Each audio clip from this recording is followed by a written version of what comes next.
Thank you very much, Mayor and Council. Thank you for the opportunity to come tonight and present on this project. We're here tonight to give you an update on a project that we've actually been working on since last fall. We've been doing various sort of financial and technical analyses on this project, and we're here tonight to provide an update on Council because we're moving forward to public consultation in the coming weeks, and we want to give you an update before we move on to that phase of the project. I've got two colleagues with me tonight. Jana Zelenski is with Golder & Associates here in Nanaimo. She is a landscape architect, and she's also the project manager for our project. She has a lot of experience in parks and trails design and is also a cyclist.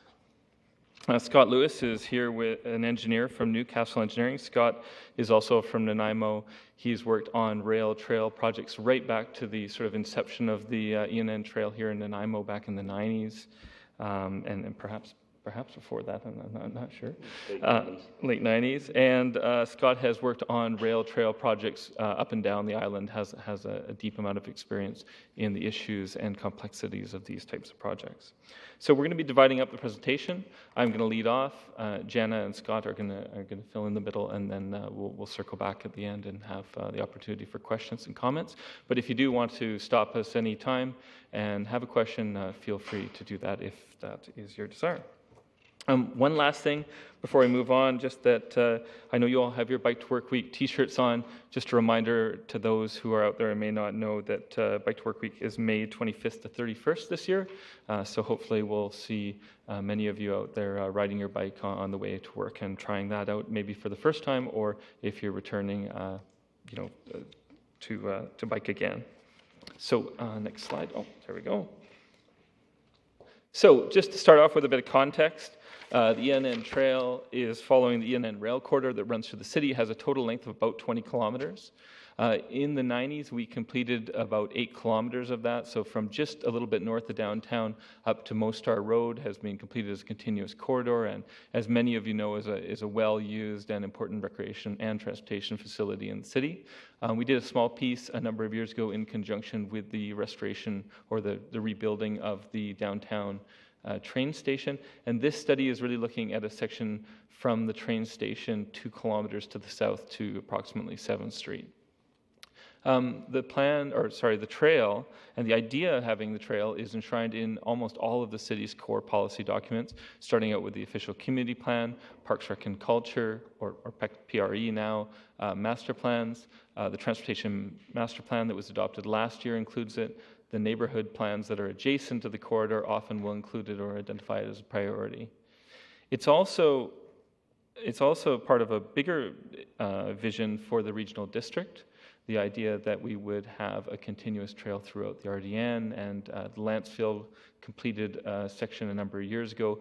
Parksville, Qualicum Beach, and the RDN are working on the trail further north up in the Coombs, Parksville, Qualicum Beach area as we speak in terms of planning and then moving on to construction.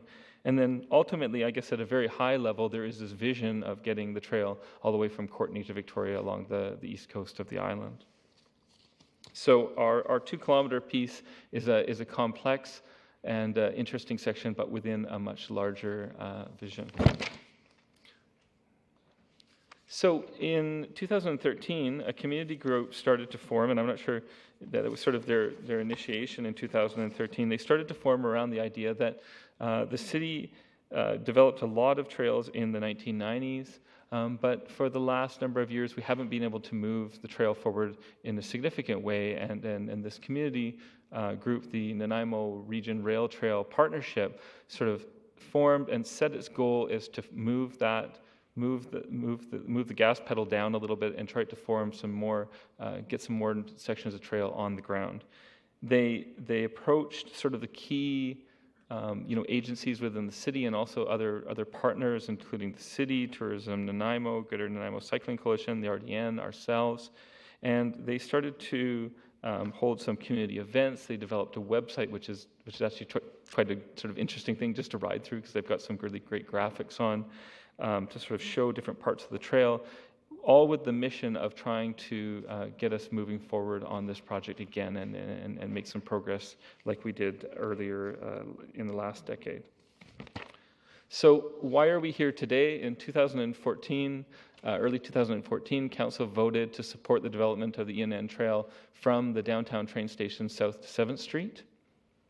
They initiated a routing and cost estimating study, which is this study, and they started to identify some initial sources of funding through the City of Nanaimo Parks Trails capital budget.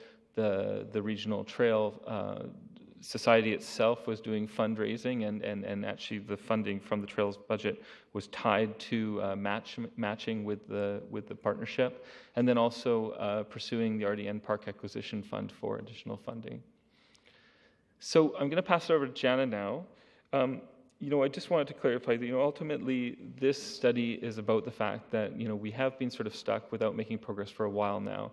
There's some barriers to making progress, and this study is really about trying to unwind those barriers and provide council with sort of a clear direction or clear option for what the best alignment is in this section of the trail, along with some cost estimates to give them a better sense of what that would cost. And so I'm going to pass it on to Jana, who will lead us through the study process to date, what we've discovered so far, and where we're heading. Jana. Thanks, Gord. So I'll start talking a little bit about the project process and where we are within it. And so as Gord mentioned, we started back in November, and the first phase was really getting to know the corridor. And so we spent a lot of time walking the route, biking the route, getting to know it from all sorts of perspectives and understand some of the challenges, some of the opportunities that exist along that route. We also spend a little bit of time looking at the regulatory context and understanding how rail trails work, how trails need to interact with rail, some of the newer regulatory context that Scott's going to talk a little bit about. And at the end of that stage, we came up with a short list of potential segments to look at in further study. And so in phase 2, what we ended up doing is doing a functional design review of the potential segments. And what a functional design review means is looking at what the challenges are, how they would work, if it's feasible, and how are we going to get around some of the challenges that are there today, and then also looking at what that means in terms of costing, how we are going to evaluate it going forward, how is that trail section working. And so through that functional design, we've also met with the Island Corridor Foundation and Southern Rail to get some preliminary input on the operational side of things. And then we're bringing this information forward to Council today, and then to public and stakeholders to conclude our phase 2. Based on the information and the input that we receive, we would proceed into taking the technical information and the public information and combining that into a potential recommended alignment to bring back for council consideration. So as Gord mentioned, our route today, we're talking about a 2-kilometer piece of route, and it's very difficult to get a full-length image on the slide, so basically we'll start with the top one and work down to the bottom one. So our routing right now is starting from the existing ENN Trail, the small segment that's been done outside the train station, so starting at Franklin Street, heading up to 5th Street is the 1st kilometer, and then from 5th Street to 7th Street is the 2nd kilometer. And one interesting piece to note is this, the blue line on that lower slide, that's the recently completed Bing Key crossing, and so there is now approved pedestrian crossing in place in that location. So why is this section a challenge? I think one of the things that we needed to go through when we were starting this process is understanding some of the issues and challenges that are particular to this route. And it's complicated. This is an urban part of the city. We're right in the core of downtown. And so we've got buildings, we've got an existing road network, we've got all the utilities that you can see above ground and all the utilities that you can't see above ground. But really there's 3 significant challenges when we go through the design process. So the first one is the width of the corridor from Franklin to Pine. Typically, the ENN Trail corridor is 100 feet wide, but interestingly, when we get into the downtown core, it's actually reduced to 50 feet. And so that's half the size of our typical corridor, and if you can imagine, we have to put the trail on one side or the other, so we're working with 25 feet. And if you do the math, we need to deal with an offset from the rail for safety, which is about 12 feet, and then another 10 feet for our trail width. So we're now getting very tight and constrained into how we can fit into that context. The next one is challenging grades. And so when you think of grades, you think the ENN Trail, it's a nice straight shot, it's great to cycle on, it's great to walk on, there's a lot of benefits to doing that.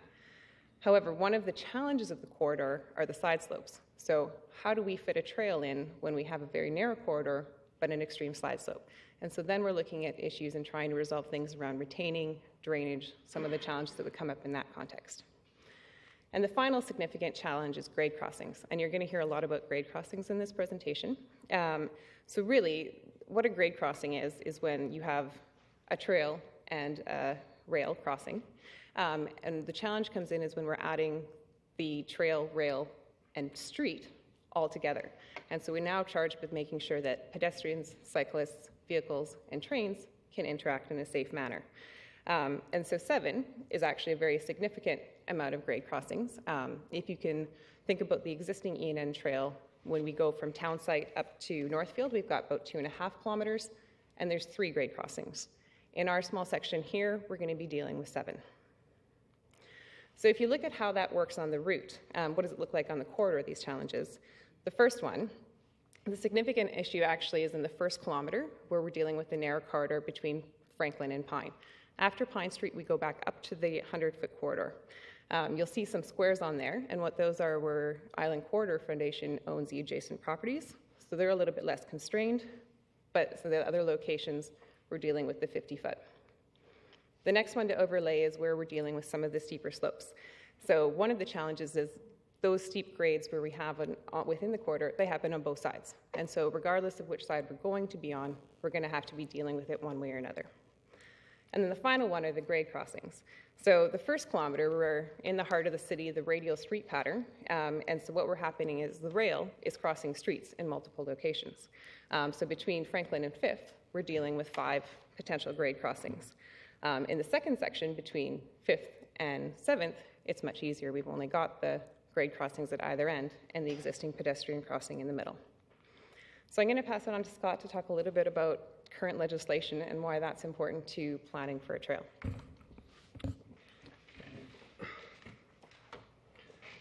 Thank you, Jana. As Gord alluded, I've been involved with the design and development of the E&N Trail since the late 90s, and I've seen the current standards and regulations evolve to a point which they're becoming very stringent, and because of that, becoming very costly. So let's just go through where we're at right now. So provincially regulated railways, including the E&N, are guided by the BC Safety Act. Now, the way that this works is there's a federal safety act and a provincial safety act. So what happens if a train goes from province to province, they're under a federal railway safety act. The E&N Trail is only on the island and it's provincially regulated. But unfortunately, some of the design requirements that we have to abide by are not in the BC Railway Safety Act. So the BC Railway Safety Act has adopted regulations and rules from the federal just because they don't want to overlap the document, so they just adopt that. With that being said, the Federal Railway Safety Act references the recently adopted grade crossing regulation standards, and that was in November of 2014. That document was actually in place as a draft version from 2002, and we've been using that document in any evaluation of any design and crossings that we've ran into from that. Now we have this document that this is exactly what we have to follow. That being said, the new trail development requires approval by the owner, which is the ICF, the rail operator, which is Southern Railway, and the trail owner, which will be the city of Nanaimo. Island Corridor Foundation follows the current federal safety standards for development of all other crossings and trail development within the corridor. So what does that mean? So we have a document that now we have to follow. In this document, there's 2 critical elements that we have to deal with associated with putting a trail alongside an active railway. The number one is the sight distances are critical for a vehicle as it approaches a crossing and has the ability to safely cross that railway. In this scenario, we've introduced a crosswalk, and the blue car must now stop further back from the rail crossing, which impacts the sight lines. And that's basically the ability to turn and look one way and look another way to safely cross that crossing. By putting the crosswalk in, the vehicle is now pushed further back in, and there's buildings, fences, obstructions that now limit those site distances. The second is the elimination of blockage when vehicles cannot stand or sit on the tracks. By introducing the new pedestrian crossing, multi-use trail across the road, if there's pedestrians crossing, in the situation now, if you look, there's potential for like that bus to be stopped and trapped on the tracks, right? Now, you have people moving across, you have a bus trapped, train starts coming, something has to happen. So the regulations now state that these are the rules that you have to follow. So where does that take us to? Well, one further thing.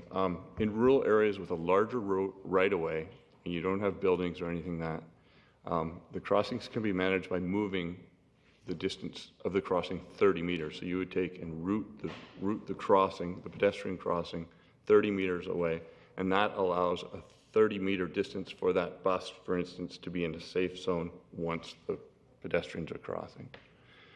In urban areas, it becomes very difficult due to distance of the crossings, structures, and streets, buildings, fences, stuff like that.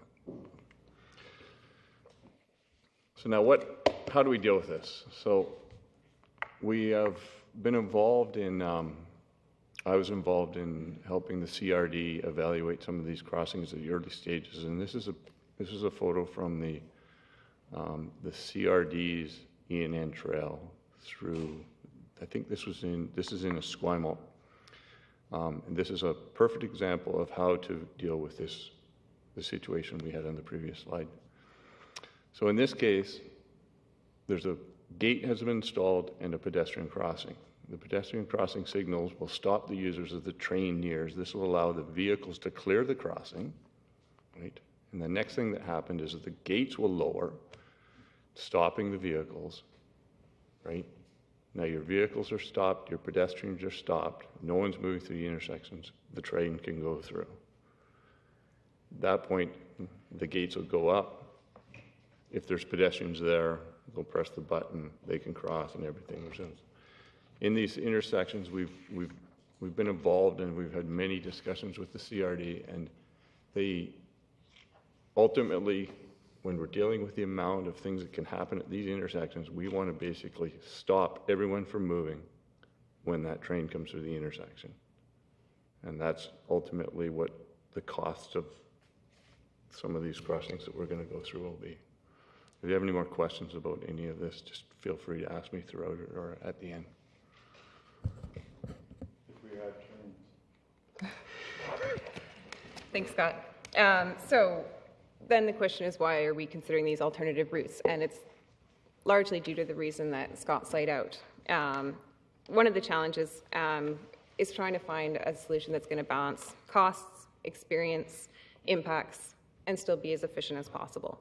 And what we've realized going through this process is there is no perfect scenario. There's definitely trade-offs that we need to be looking at through a technical lens as well as a public and stakeholder lens. So carrying forward, what I'm going to be presenting is the two options that we're currently doing the technical analysis on. The first option, Route A, is a on-rail option. And so we're following as closely as possible the rail corridor, and where there's ability to reduce costs through minor realignments or changes, that's where we're looking at managing that. The focus of this route really is directness, though, keeping people on the corridor and moving along that particular route.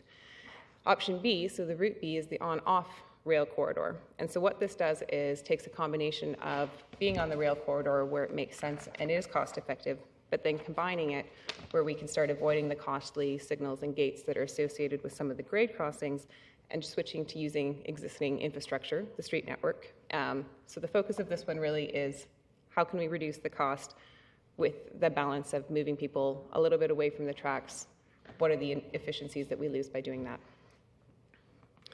So just a note on the costs on crossings, and we will get into this in depth and talk a little bit about the costs specifically. But as Scott explained, we know how the crossings work. And so as you're going to see later, crossing costs are going to account for up to and potentially over half of the costs of this trail route. And so basically we're looking at, in our scenarios, ways to avoid that. One thing to make sure we're all aware of is that we're doing preliminary route planning at this stage. So we're looking at options from a high level, investigating things based on the information we have. In the next phase, should a portion of trail go forward into development, there's a detailed design process to go through. And within that process, that's where we would be looking at going through the surveying, doing the detailed engineering, and going through the full crossing evaluation process. So what that means is that's when Island Corridor Foundation, Southern Railway, and City of Nanaimo would all be looking at that crossing and being able to potentially sign off on saying, yes, this does work, or no, we'll still need a gated crossing. So one of the things that we've been trying to make sure is we're doing is a cautious approach. We obviously want to look at the best case scenario and recommend a strategy that's going to be minimizing costs wherever possible. But we also want to recognize that until we get to that detailed design phase, we want to be cautious and factor in if there's an issue that comes up in detailed design that we're not seeing now, we're aware of those costs up front. So I've just talked a whole bunch about cost, and then I'm going to say there is more to the study than just the costs. We need to make sure that we're looking at all of the angles, how the trail works. And so connectivity and directness is key. We're not going to create a trail that people aren't going to use. We want to make sure that we have a route that people are going to use and enjoy and get people where they want to go. Things like CPTED, so crime prevention through environmental design. How do people feel when they're using that? Do they feel like it's a safe route? How do we deal with some of the isolation issues if we're in areas that there's not that much population and not that much light? Things like environment. Are the routing going to affect existing trees? Among a whole variety of different contexts that we're going to be looking through at the study. In the end, we're looking to find a route that's cost-effective and functional. So what I'm going to do next is run briefly through the routes that we're looking at. Basically, I'm going to start at Franklin. I'm going to talk about the on-rail and the off-rail option in 4 different sections. And when we're through that process, hopefully everyone has a solid impression of what the routes are, some of the challenges that we're going to be encountering, and the information that we would be wanting to share with the public. So the first section, section 1, we're calling it, is the Franklin to Albert Street section. And so what we'd be doing in this version, which is the on-rail alignment, is we'd be picking up from the existing E&N trail. We would cross Franklin Street, and at that location we would have a grade crossing, so we would have the gates and signals that Scott described. We would be on the corridor, and then when we get to Prideaux Street, which is only a few meters away, we're dealing with a potential second grade crossing. In this scenario, because of the very angular nature of the crossing, there's an opportunity to consider the 30-meter setback and see if we could get away with having the trail route crossing in a safe manner and allowing that safe zone for a large vehicle like you could picture a semi or a fire truck being able to stop between the pedestrian crosswalk and not be stranded on the railway. On that scenario, we would carry shortly up Prideaux Street before rejoining the corridor. One of the notable elements of this, both concepts actually, is the lane access. So on Prideaux Street, currently there is lane access that exits right out onto the railway tracks. If we were going to pursue having a trail in this location and wanted to avoid the cost of a grade crossing, signals, and gates, we would have to look at closing that lane. And so that's one of the things we'd be looking at in public consultation. The lane is open to Franklin Street, but it does change how the current movements happen in that area. Once we're past the lane, we can remain on the corridor. Once we get close to Albert Street, the trail corridor gets very tight, but there is an opportunity to combine with an existing right-of-way that is housing that lane, and then carry on up to Albert Street. So now, to look at the off-rail option, it's quite different. It actually follows the street network rather than the rail corridor. So rather than doing a grade crossing with the gates and signals at Franklin, we'd be diverting away up to the corner of Franklin and Prideaux, having pedestrian crossings. The benefit gained is we have eliminated that grade crossing. The challenge is that's a very different movement and potentially a less desirable one, especially for cyclists. Once we're on Prideaux Street, we would be upgrading. There's a sidewalk and an existing boulevard there. There would be opportunity to upgrade that to a multi-use trail. The lane access closure would again be a similar issue. And then there would be a pedestrian grade crossing over the rail tracks. So if you can imagine the pedestrian grade crossing at Bing Key, it would be very similar to that. Once over the tracks, it would carry on from Prideaux up to Albert Street. So section 2, this would be the section from Albert to Hecate and Kennedy. So this is actually quite a complex section. There's a lot of potential grade crossings through this section. And it's also interesting in that there's a development site in that vicinity. And so at Albert Street, it would be a grade crossing with gates and signals for our on-rail option. One of the challenges right through here would be there's a potential retaining wall need. There's a very steep slope on that portion of the corridor right next to the soubrette, if everyone's aware of that location. And so managing to get by that, again, crossing Milton in a very similar manner to what's proposed for Prideaux, potentially using the 30-meter setback to avoid the need for the signals and gates. Again, so once on Milton, we would be reconnecting with the corridor. As you can see in the lower right photo, there is a slope near Kennedy that would need to be addressed in this particular route before we get to the intersection of Hecate and Kennedy.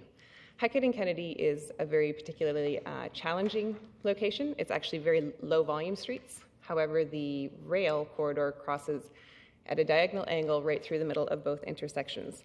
So one of the discussions that we've been having would be, is there an opportunity to simplify that particular crossing? Basically, if there was consideration for closing Kennedy on one or both ends, traffic movements would be simpler. This would not eliminate the need for a potential grade crossing with signals and gates, but it would make it a lot simpler and then reduce the cost there. That's one of the things that would need, again, public input and feedback. So for the on-off rail option for this particular route, this one is picking up from Albert Street, so the corner of Albert and Prideaux. We would be crossing at the corner of the streets, not at the grade crossing, so eliminating the need for the grade crossing there. Heading up Albert Street, which is a little bit of a climb. If you're on a bike, it goes uphill, but reconnecting with the corridor up until Milton. And then when we get to Milton, there would be two options, carrying up Milton on a multi-use pathway and crossing up higher and connecting at Hecate on a multi-use pathway. This gets us a little bit away from the corridor, but it doesn't have a lot of constraints. What would happen in that scenario is there is on-street parking for both of those streets, and those would be impacted with the need to fit a multi-use trail within that route. The other option would be to reconnect with the corridor using the similar 30-meter setback, crossing over into the corridor, and then managing to get to Hecate and Kennedy through that route. The next portion is a relatively short portion, but a very important one. If you'll see from the middle picture, there's a great deal of demand in that location. There's a lot of people that are already using the corridor. There's not a lot of other alternative active transportation routes to get through that area, and so both of the options are actually located within the right-of-way. There are challenges within this right-of-way, and so this is where SEPTED issues could apply. There's not a lot of eyes on the corridor, and so dealing with making sure there's a safe feeling when you're using that route would be a challenge. The other challenge that this route has is there's ditches on both sides of the rail corridor, and not a lot of space in the 50-foot corridor, so drainage becomes part of that picture and how to manage the stormwater that's currently going through there.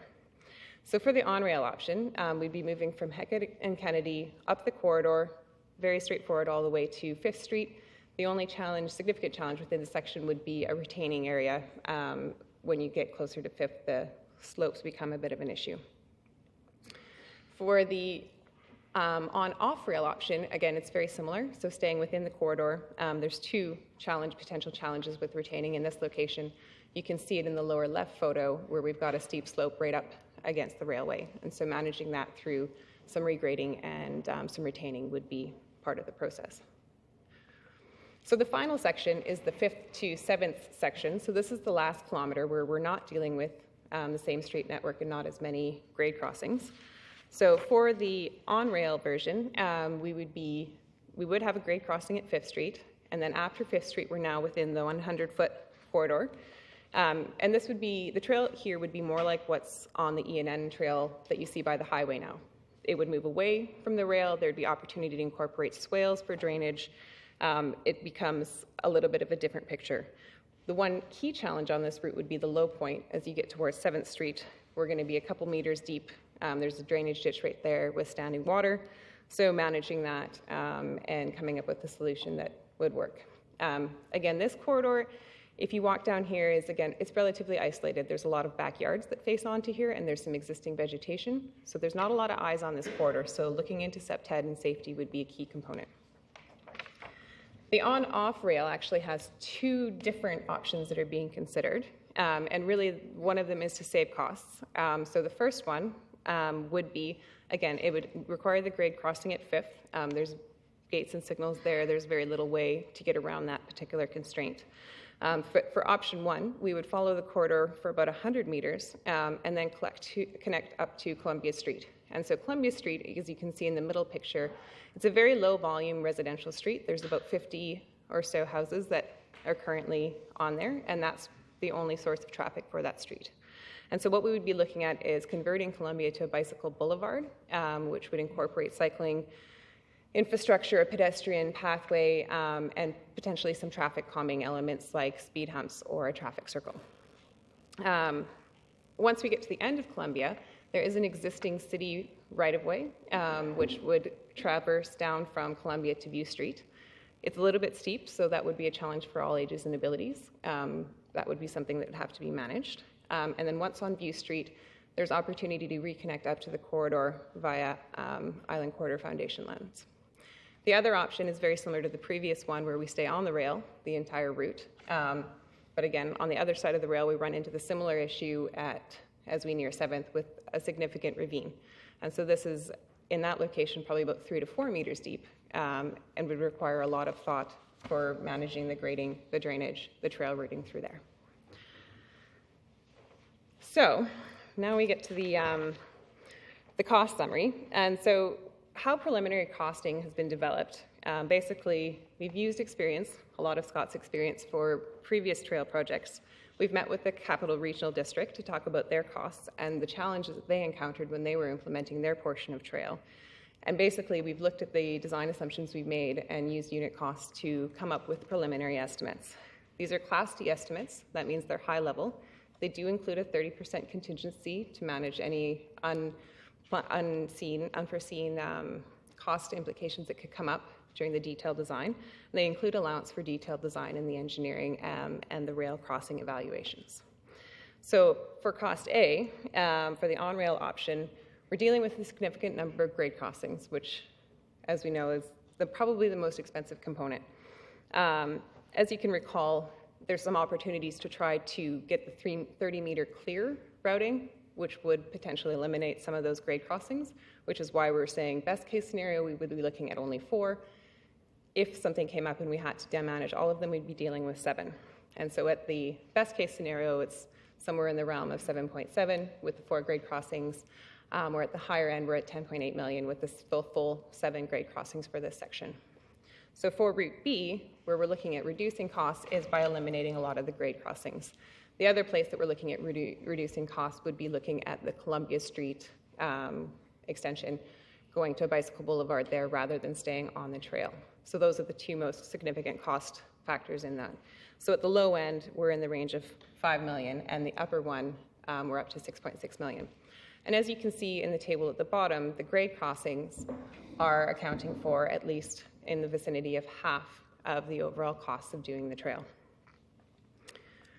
So recognizing that we've just presented some very high costs, one of the things that we've started to look at is there a way to break this corridor up into achievable sections? Can we be looking at projects that could be funded and designed separately so that there's phased implementation over time? And so what this looks at is, as just shown in the previous slides, we've got 4 potential different sections that could be addressed as trail connections or trail projects. One of the things that are highlighted in the slide are the 3 red circles, and that's where there's a grade crossing potentially involved, where we get to the end of a potential section. And that's important because when a trail ends on a rail corridor, the user needs to have a safe place to go. And so they need to be able to connect up with an existing network, access a safe connection, so we're not dropping them off on a road and letting them do as they please. There needs to be some direction for where they're going to go. So for example, if you look, the train station segment that ends at Franklin Street right now, it connects up to the existing pedestrian sidewalk network. So in these cases, there is opportunity to look at terminating the trail before getting to the grade crossing, but that's something that would have to be agreed upon between Island Corridor Foundation, Southern Rail, and the City of Nanaimo. And so that would need to go through the full evaluation to confirm one way or another whether it can be done at a later date.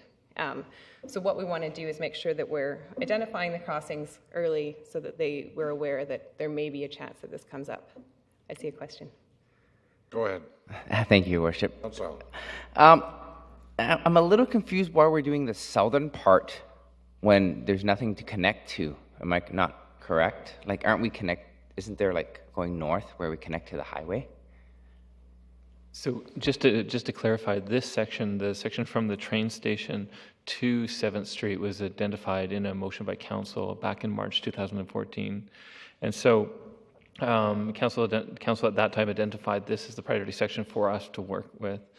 The connection from downtown to 7th, or sorry, at least to 5th is an important section because it breaks, well, the next slide will sort of cover it, but there's a breakdown in the road network, which means people can't really walk through there except for along the rail tracks, which is why it's a high-use corridor. And then finally, as we move south, it's just direction of council from that motion. But Councillor Hong, you're correct that this trail would connect from the section that comes from the train station to the start of Pine Street, I guess. Not Pine Street. 7th. No, to the start of this trail. Until you get across the Chase River. No, sorry, going north. You don't pick up the trail again for some way. So we're kind of doing a middle piece with no connecting ends. And I think that this is backed up and by some of the work that was done by the Nanaimo Rail, Regional Rail Partnership. They looked to their membership of the people that participated in their outreach programs, identified downtown as one of their higher priorities. So that was another reason to prioritize this section. But yes, until you have it all linked together, you're always stuck with, you have pieces, and that's why the connection as the whole is way more valuable than individual pieces over time. Thank you. Sure. Okay. We're just about at the end, actually, so that was a good question and good timing. This is a little bit further to Gord's point about Section 3. So that's the piece that goes from Hecate Kennedy to 5th. It's a relatively short piece, but as we saw on the slides, it has a high use. There's a lot of people that are moving through there. And so thinking ahead, one of the questions that we'd be looking to ask is this a priority connection? Obviously, you can see from the yellow lines, there's a lot of network connections that are coming up to 5th Street. Unfortunately, what happens when you get to 5th is there's not a really strong pedestrian connection to take you into the downtown. You either are diverting up to Victoria Road to connect in that way, or you can go down Pine Street and up the ravine at 4th. So there's a very high limitation on how you can get through there, and the result is that you see a lot of people and a lot of traffic through that section. And so one of the things we'd wanting feedback on is that an appropriate place to start? Is that a connection that is a missing link right now? And it's not without its challenges, of course. So we assume that it will include at least one grade crossing, which comes with a significant price. And it also has some drainage and grading and retaining issues. So those are things that would have to be resolved. So just to summarize proposed next steps and where we are in this process, we've been going through the technical analysis phase, and now we're getting into being able to share this information and get some feedback on that. And so we've come through here today to have the presentation to council. The next step would be connecting with public and stakeholders to share the options and get some feedback from them on that. And then another presentation to council to let everyone know what has been gathered and the feedback that we've received through that process. Using both the technical analysis and the input received, we would go through the process of identifying a recommended alignment that would come back to council for consideration.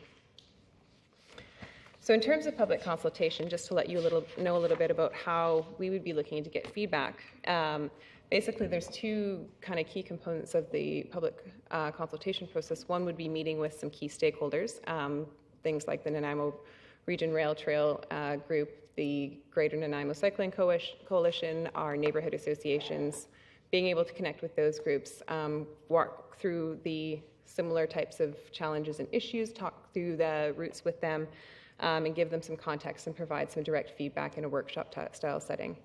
The other component of that would be to go through a broad-scale public consultation, invite a wide audience to come and provide their opinions, use large-scale activities like mapping to look at the corridor in detail, learn more about it, talk about the likes and dislikes that the communities have, look at the constraints and opportunities that they're seeing that we might not be aware of, and get a range of perspectives. So one of our next steps would be to launch into public outreach and letting people know about this process. And as you can see on at the bottom, there would be a website letting people know about the upcoming opportunities. So in terms of proposed schedule, there is quite a bit to do in the coming weeks. And so what we would want to do is move forward with public outreach, raise awareness. We obviously have a great opportunity with Bike to Work Week coming up to let people know about the process and their opportunity to be involved, tap into some of the outreach that's going on through there. At the end of May, we'd be looking to start connecting with our stakeholders and our groups from that point, and then launching ideally into the public event at early June before people are away on vacations and all of those kind of things. And combined with the public consultation, we would do an online questionnaire to extend our feedback window.